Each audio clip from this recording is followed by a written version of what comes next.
अभिजित ढोबळे यांनी घेतली जयंत पाटलांची भेट। या भेटीमुळे मोहोळ तालुक्यात चर्चेला उधाण। मोहोळ मतदारसंघात अभिजित ढोबळे यांच्या नावाची चर्चा जोरात सुरू आहे। मोठ्या प्रमाणात ते मोहोळ मतदारसंघात सक्रिय झालेले आहेत। आधीपासून अभिजित ढोबळे हे नाव मोहोळ मतदारसंघाला परिचित असल्यानं संभाव्य उमेदवारांमध्ये त्यांचं नाव आघाडीवर आहे।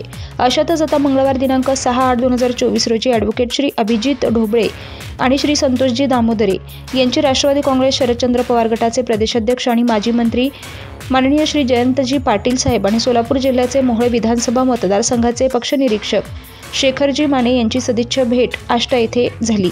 भेटीदरम्यान मोहोळ विधानसभा मतदारसंघातील विविध विषयांवर चर्चा झाली असल्याची माहिती समोर येत आहे आणि नगर येथील अप्पर तहसील कार्यालय रद्द करण्याबाबतचे निवेदनही देण्यात आले। तसेच विविध विषयांवरती सविस्तर आणि अतिशय सकारात्मक चर्चा झाली असल्याचं समजत आहे। यावेळी अभिजित दादा ढोबळे यांनी जयंत पाटील साहेबांचा सत्कार केला। या प्रसंगी बालाजी सालपे, योगेशजी शेटे आणि अनेक मान्यवर उपस्थित होते। Bureau report, Jansabut news, Mohol.